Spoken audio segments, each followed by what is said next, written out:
Hello friends, இன்றைக்கி ஒரு long video தான் பார்க்க போகிறோம். இது என்னோடய செகண்ட் லாங் வீடியோ. இந்த லாங் வீடியோவில் என்ன பார்க்க போகிறோன்னா, ஒரு ஷாப்பிங் விளாக் தான். ஷாப்பிங்னா பெரிய ஷாப்பிங்லாம் ஒன்றும் இல்லை. நாளைக்கு வந்து ஒரு பியூபர்ட்டி ஃபங்க்ஷன் இருக்குது. அதுக்காக ட்ரெஸ்ஸு, இந்த வரிசையில் வைக்கிறதுக்கு பூ, பழம், ஃபேன்சி ஐட்டம் இது எல்லாமே வாங்க வேண்டியிருந்தது. அதனால காலையிலேயே வந்து டிஃபன் வேலையெல்லாம் முடிச்சுட்டு கடைக்கு போகலான்னு தான் பிளான் பண்ணியிருந்தோம். அம்மா இருக்கிறது பார்த்திங்கன்னா ஒரு கிராமம். இங்கேருந்து கடை, மெயினான கடைக்கெலாம் நம்ம போகணுன்னா ஒரு 20 கிலோமீட்டர் போகணும். சரின்னு டிஃபன்லாம் சாப்பிட்டுட்டு தான் நாங்கள் கிளம்புனோம். இன்றைக்கி டிஃபனுக்கு நான் என்ன பண்ணியிருந்தேன்னா, இட்லியும் சாம்பாரும் தான் செஞ்சுருந்தேன். இந்த சாம்பார் வீடியோ பார்த்திங்கன்னா, நம்ம சேனலில் இல்லாட்டி ஷார்ட்ஸ் வீடியோவில் வந்து இட்லி சாம்பார் வீடியோ வந்து நான் ஷேர் பண்ணியிருக்கேன்.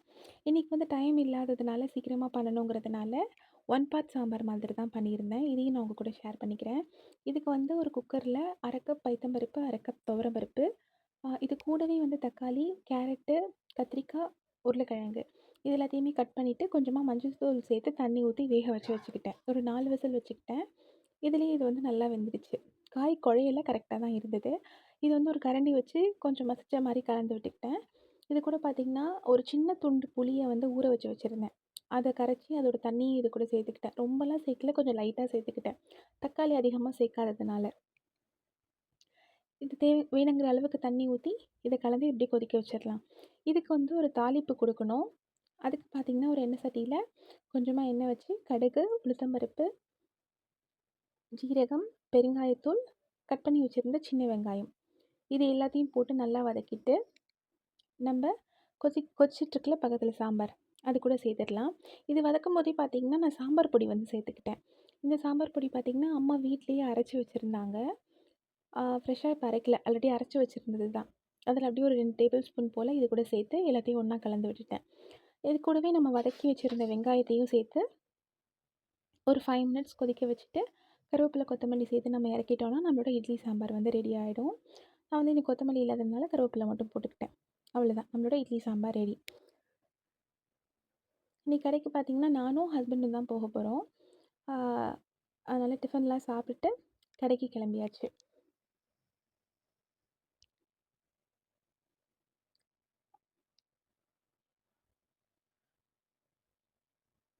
போகிற வழியில் பார்த்திங்கன்னா, 2 பக்கமுமே வயல்லாம் நிறையா இருந்தது. ஊர்லேருந்து இங்கே வரும்போது ஒரு 2, 3 மந்த்ஸ் கழித்து வந்தாலே இதை பார்க்கும்போதே என்னமோ ரொம்ப ப்ளசண்ட்டாக இருக்கிற மாதிரி இருக்கும். அதோட கடைக்கு போயாச்சு. நான் வந்து என்ன எடுக்க போகிறேன்னா, ஹாஃப் சாரி தான் எடுக்க போகிறேன். மெட்டீரியல்லாம் எடுக்கல, ரெடிமேடாகவே இருந்தது. ஏன்னா நாளைக்கு ஃபங்க்ஷனுங்கிறதுனால கேட்டிருந்தேன். நான் பாப்பா கிட்டே கேட்டிருந்தேன், அவங்க ஓகே சொல்லிட்டாங்க. ஹாஃப் சாரியே எடுத்துக்கிறேன்னாங்க.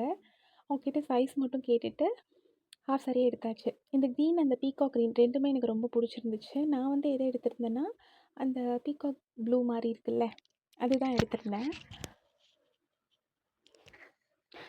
இது வந்து ப்ளவுஸ் டைப், அதாவது மிடி மாதிரி வேணும்னாலும் இதை யூஸ் பண்ணிக்கலாம்னு சொன்னாங்க. ப்ளவுஸ் மாதிரி இல்லை இது. ஸ்லீவ்லெஸ்ஸாக இருந்தது. கைக்கு துணி வந்து தனியாக கொடுத்துருந்தாங்க. அதை வேணும்னா நம்ம வந்து அட்டாச் பண்ணிக்கலாம். இது கூட இந்த துணியிலேயே வந்து பெல்ட் மாதிரியும் ஒன்று கொடுத்துருந்தாங்க. அழகாக இருந்தது. இது செலக்ட் பண்ணிவிட்டு அந்த அக்கா வந்து எனக்கு அழகாக ஃபோல்ட் பண்ணி கொடுத்துட்டாங்க. அவ்வளோதான். இது கூட பார்த்திங்கன்னா, ஃபேன்சி ஹாஃப் சாரியும் இருந்துச்சு நிறையா. நான் வந்து கொஞ்சம் ட்ரெடிஷ்னலாக இருக்கட்டும்னு இது தான் வாங்கியிருந்தேன்.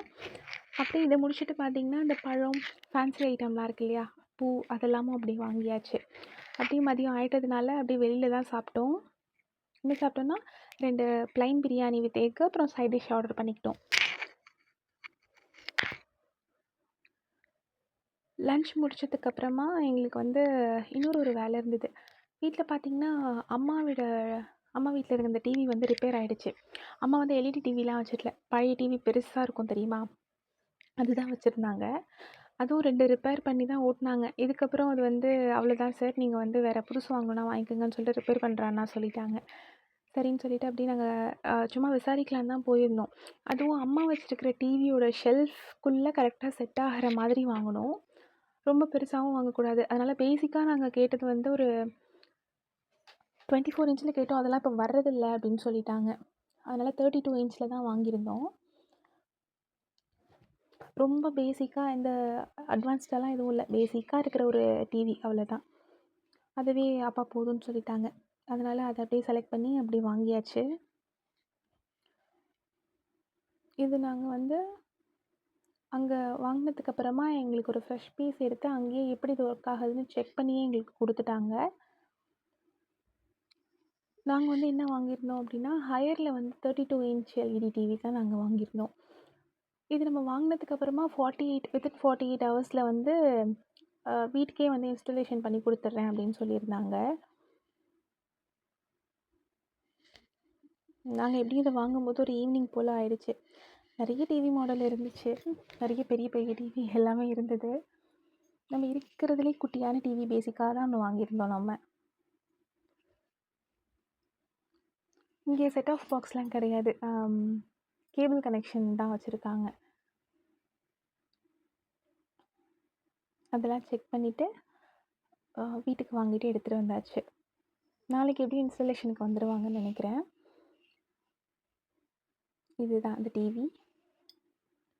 இதுக்கப்புறம் பார்த்திங்கன்னா வருஷத்தட்டில் வைக்கிறதுக்காக நான் வந்து உதிரிப்பூ தான் வாங்கியிருந்தேன். மதிய நேரத்தில் வந்துட்டு பூத்த பூ தான் இருந்துச்சு, ஆனால் அரும்பு ஃப்ரெஷ்ஷாக வந்துருச்சு. 12 மணிக்கு வந்து ஃப்ரெஷ்ஷாக அரும்பு வரும், அது வந்து வந்துருச்சு. இது வந்து பார்த்திங்கன்னா 1/4 கிலோ வாங்கியிருந்தேன். வந்த உடனே கட்ட ஆரம்பிச்சிட்டேன், ஏன்னா பூத்துட்டா வந்து கட்டுறதுக்கு ரொம்பவே கஷ்டமாக இருக்கும். அதனால் வந்தோடனே கட்ட ஆரம்பித்தாச்சு. 1/4 கிலோ வந்து 100 ரூபாய்க்கு வாங்கியிருந்தேன் உதிரி அரும்பு. அம்மாவும் நானும் தான் சேர்த்து கட்டினோம். இது ஃபுல்லாகவே நம்ம நெருக்கமாக தான் கட்டியிருந்தேன். இது ஃபுல்லாக கட்டினாலே நமக்கு வந்து ஒரு பந்த அளவுக்கு தாம்பாளத்தில் வைக்கிற அளவுக்கு தாராளமாக வந்துடும். இதுவே நமக்கு போதும். சரின்னு வந்தோடனே எல்லாத்தையும் கட்டி எடுத்து வச்சாச்சு. அம்மாவும் சேர்ந்து கட்டினதுனால சீக்கிரமாகவே முடிஞ்சிருச்சு. இது வந்து பார்த்திங்கன்னா அம்மா கட்டி ஒரு பந்தாவே எனக்கு சுற்றி கொடுத்துட்டாங்க. அதுக்கு மேலே அப்படி நான் கட்டினதையும் எடுத்து ஒரு பந்து மாதிரி சுற்றி வச்சுட்டேன். சூப்பராக இருக்குல்ல? அவ்வளோதான். அப்படியே மீதி வாங்கிட்டு வந்த திங்ஸ் எல்லாத்தையுமே செக் பண்ணி எடுத்து வச்சிடலாம் தான் எடுத்து வச்சுட்டு இருந்தேன். ஏன்னா நாளைக்கு வந்து காலையிலேயே வந்து ஃபங்க்ஷனுக்கு போக வேண்டியது இருந்தது. எல்லாத்தையும் செக் பண்ணி நம்ம எடுத்து வச்சிட்டோம்னா நமக்கு கொஞ்சம் ஈஸியாக இருக்கும். பூ மட்டும் ஃப்ரிட்ஜில் வச்சாச்சு, காலையில் போகும்போது அப்படியே எடுத்துக்கலான்னு சொல்லிட்டு. மீதியை வாங்கிட்டு வந்த ட்ரெஸ்ஸு திங்ஸ் எல்லாத்தையும் மட்டும்தான் நான் செக் பண்ணி எடுத்து வச்சிட்டு இருந்தேன். இதுதான் நம்ம வாங்கின ஹாஃப் சாரி. மீதி எல்லாத்தையும் எடுத்து வச்சாச்சு அப்படியே.